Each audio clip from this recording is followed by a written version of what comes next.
All of the views and opinions expressed here are those of the individual speaking and may not be representative of Coding American. At times, language may be considered vulgar. Listener discretion is suggested. You are now listening to the Coding Behind the Wheel podcast.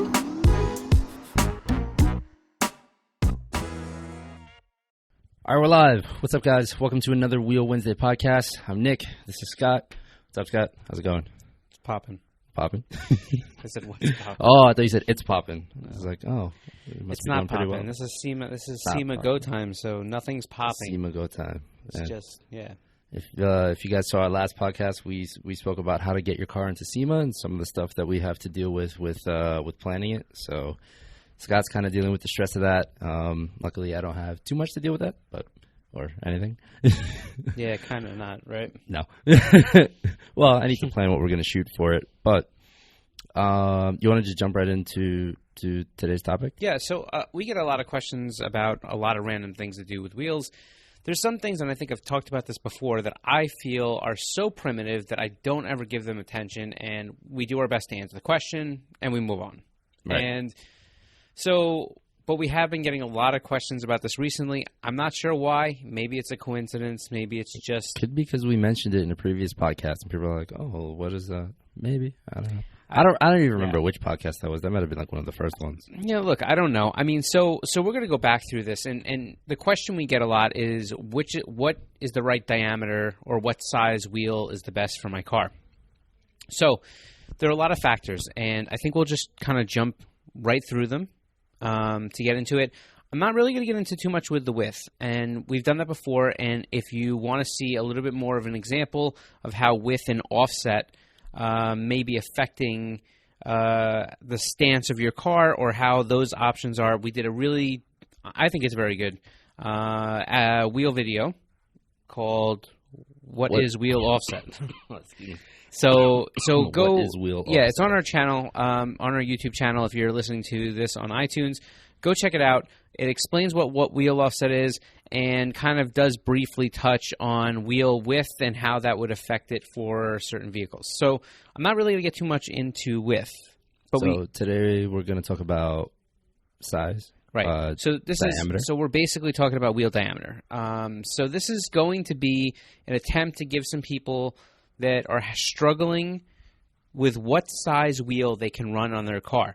And that's usually how the question comes across. What size wheel can I run on my car? Listen, that's a tough answer to give.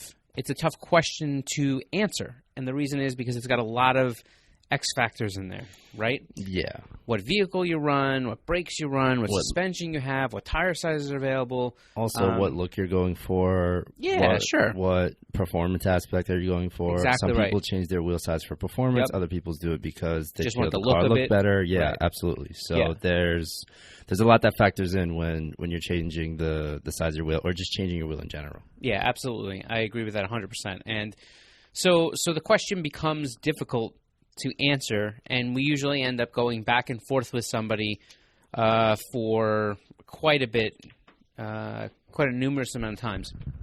So we'll give you some brief overview of some of the things you need to consider when you're choosing the right diameter for your car.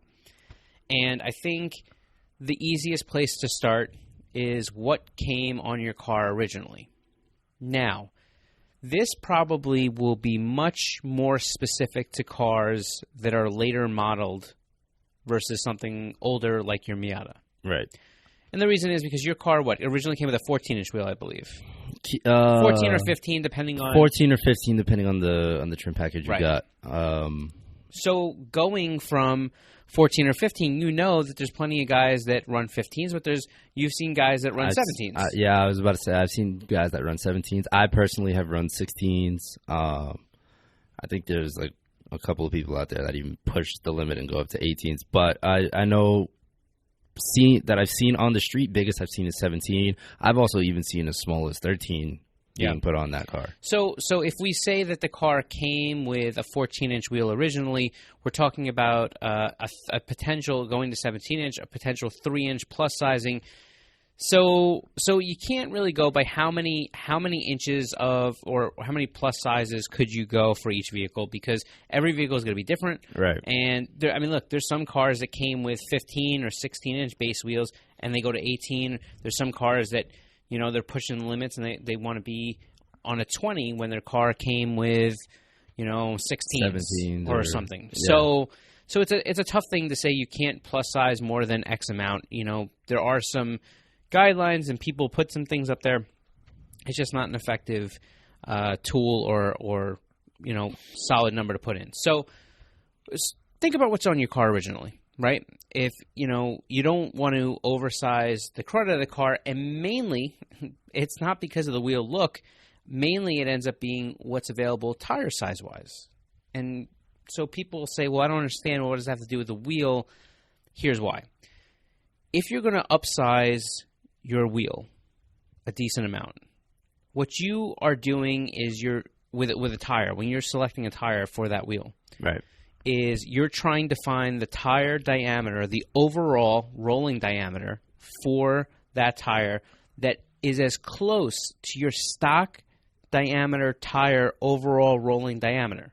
You want them to match the tire. Why is that, though? Because those are the things that the manufacturer has taken into account with things like, you know, how many revolutions your diff gets, and what your tranny gearing, you know, what the gearing of the car is supposed to be, and what the speedometer is supposed to read, and things like in more modern day cars, things like vehicle stability systems, traction control systems, ABS systems. So they all are looking for. I mean, and obviously there's different versions and different, you know, way that these systems, these technologies work on different vehicles. But the one thing you should understand is a lot of them still are using, you know, overall wheel speed or, you know, circumference or revolutions per minute or whatever it may be, as a factor in those systems functioning. So all right. So if you're upsizing your wheel, right, and you go from a 15-inch wheel and you want to go to a 16-inch wheel, what tire size should you go with? You should go with a lower profile tire. Again, yeah. So basically, I'll give you a brief overview. And you know what? I'm going to ask you, I know that we joke about this quite a bit about putting in things and stuff like that, but I'm going to ask you to do a graphic right on this screen. Just cover up our faces. Put a graphic in here. Okay. So if you're on iTunes or Google Play and you want to see what I'm talking about, head over to the YouTube channel and check this out. But basically, what happens is with an OE tire size, you know, like I said, we want to keep the same overall rolling diameter, right? So when I go to, if we're at a 16-inch wheel to start with, the center of that wheel and tire package is going to be smaller, but the tire sidewall is obviously going to be thicker. As we go, let's say, to an 18-inch wheel, now that tire size is going to become smaller. Because at the end of the day, the wheel's getting bigger. See, you have to keep everything in balance. And there'll be people that will slightly argue with me that, oh, well, I can go taller than the original tire size or whatever it is on my car. I get it. There's a look entity to it and stuff like that, and some people do that and stuff like that. That is not the right way to do it. So I'm not saying that you can't. I'm not knocking people that do. I'm just saying, technically, if we're going to speak on a technical basis, the idea is that you keep the same exact overall rolling diameter even when you change diameter or wheel size. Right. And so, you know, we'll put a graphic in here that kind of just illustrates when that gets smaller, the idea is that the tire heights between the two packages still remain almost identical. Yeah. So what ends up happening is if you don't consider tire size and you upsize, let's say, too much, you may find out that nobody really that new makes. Wheel won't fit on. Well, no, the wheel will bolt on, but you may find out that tire diameter, the options for that size, you might not find the options. You may not find one that has the same exact rolling diameter. You may end up having to go slightly taller, slightly shorter. Now, there's a percentage, you know, a small percentage that you can go and alter that overall rolling diameter with, and really not see too many nil effects. Mm-hmm. But it's a small percentage, and the problem is you may find out that, oh, well, in my particular case, they just don't have that go. This guy yawning away. So anyhow, so tire size is something you want to consider whenever you change wheel size. Right. Another thing you may want to consider things like what kind of brake you have. So, for example, if your car came with a 16 or 17-inch factory wheel, trying to put a 15-inch on the car It might not fit. may not fit. Maybe there's a reason that they have a 16-inch wheel on the car. And likewise, if we start talking about cars like, let's say, a G50 Sport has those big Akabonos on it, a lot of those cars came factory 19-inch. And so you may find some 18-inch wheels that work, but, going to 17-inch, probably not. Yeah. Right? They're just too tall diameter-wise. They're big, tall brake packages. So we need to consider what brake came on my car. We need to consider what fits over that brake. And to kind of segue through that, we need to consider, are you going to change your brakes or do any brake modifications going forward? Right? It'd be a shame to buy a set of wheels. And then your big brake kit doesn't fit. It doesn't fit on the car. And I'm not going to say that we haven't all been there once in a while. Yeah. I remember earlier on, I've done that. I've put the big brake kit on the car and then realized that the wheels that I had on the car weren't right or whatever it is. And you got to make some changes.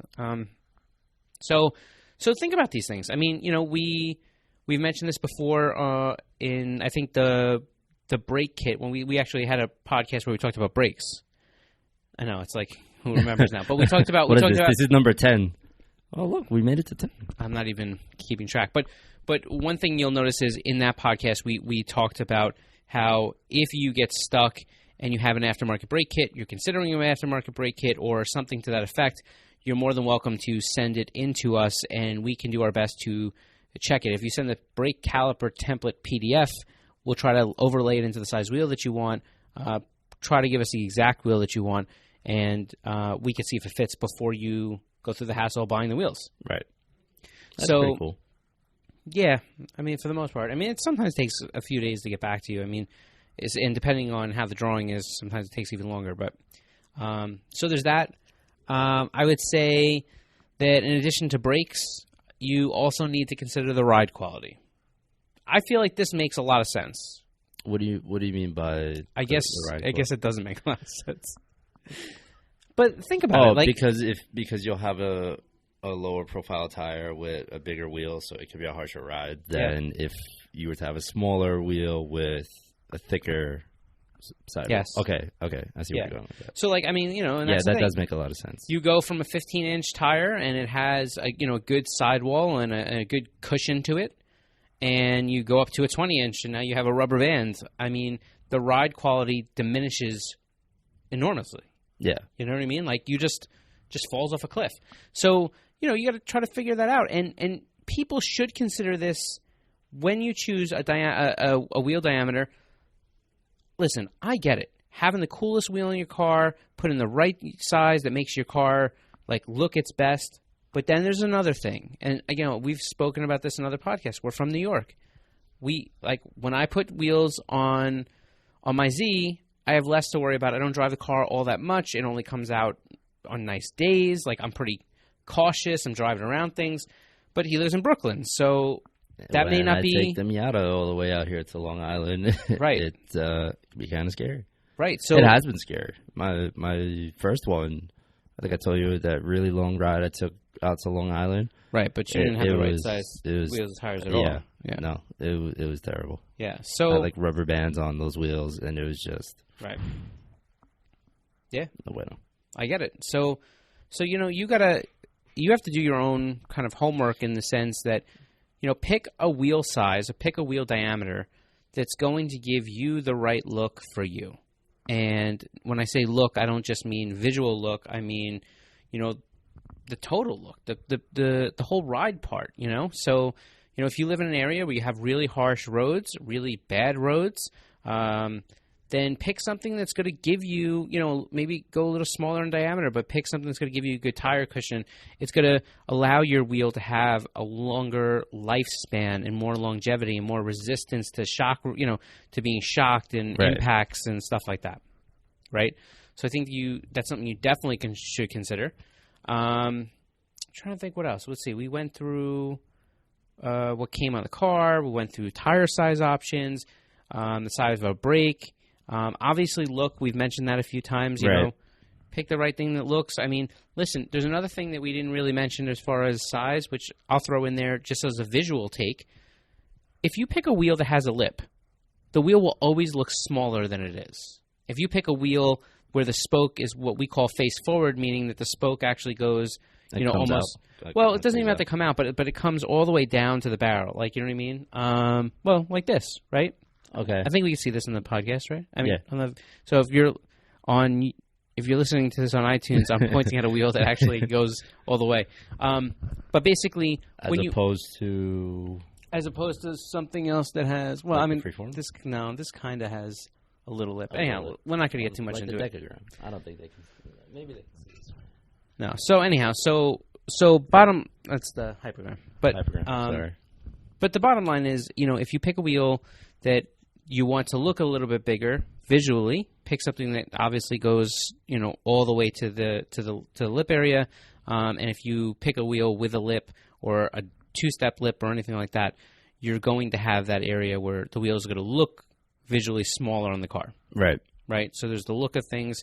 And, the last thing I think I'll touch on, unless you could think of anything else, is there are some modern cars. We talked about vehicle stability systems. We talked about, the overall rolling diameter of the tire being the same. You want to keep it the same. Right. There is some technology that's kind of here already that's being established. Like it's, right off the top of my head, it's in a lot of the newer Toyota trucks. Basically, they're using like sensors. They're like camera sensors to calibrate certain features of the vehicle. I know some of the off-road guys. So that way, if you do go off-roading and you put like really big wheels on your truck, the speed sensor will stay the same, amongst other things? No, it's a calibration thing that has a lot to do with some of their vehicle stability systems and traction controls and stuff like that. But basically, some of the off-road guys realized this, that you can't, like on the newer Toyota trucks, you couldn't lift the truck because when you lift the truck, there was a sensor calibration. The camera calibration's off. Some of those same trucks were noticing that if you try to put a lower offset and stick the wheels out more, that's throwing that sensor off. Ooh. At this time, you gotta love older cars where you could just do stuff and and the car is not like, oh, what's going on? Right. Yeah, I mean, so those are some things. I know the new Jeep has one of those same type of sensors, I think, in the rear bumper. So, anyhow, bottom line is, just do your homework before you change things. You know what's interesting? And, I talked about ride quality diminishing before. Yeah. SEMA, the organization, their Wheel and Tire Council, they had for a while done some really good work. And they were actually working on something called, I believe it was called the Ride Guide. And basically it was their attempt to give retailers this ability where they could say definitively that if you change, let's say you had a 16 by 7 and you went to an 18 by 8, they could say definitively you lost this much percentage of comfort and this much percentage of handling this way and this much, like they could give you equations of real percentages. That's actually pretty cool. It was, I thought it was really cool. I don't know how far that's went, but so it's something you guys can probably Google and check out. But I think it was called the Ride Guide, and it was behind SEMA Wheel and Tire Council was kind of behind putting it out. So, listen, I mean, I wasn't making this to kind of go down this pike of telling you what you should do, but certainly in choosing a wheel and tire package for your car, and certainly choosing which is the correct which is the correct diameter to change to if you're modifying your vehicle. Right. These are all the things, and Nick touched on it really well before. Aside from making sure that you have tire options, and functionality is a big thing. Oh yeah. If you have too big a wheel, that car is not gonna ride properly. Well, and also if you're going to, go do autocross, you may want a different, diameter wheel versus road racing versus drifting. Depending on which. What your intended function is on the wheel. So, with the vehicle. So I think that's pretty much it. I mean, I was trying not to overcomplicate this because I don't think it's necessarily all that complicated to begin with. I think that it's pretty simple. Right. Just, and so, to keep things smooth, just keep the overall same height. Go with a bigger wheel, lower tire profile. Vice versa, smaller wheel, bigger tire. Right. Make sure you have tire options. Understand that when you go to a lower tire profile, and you have less cushion, you're going to have a harsher ride, and you want to make sure that all that stuff, all those wheels, when you change diameters, clear brakes, and they're still the right size for the car, and yada yada yada. So I think we have covered the majority, the bulk, the meat and potatoes behind changing the diameter of your wheel.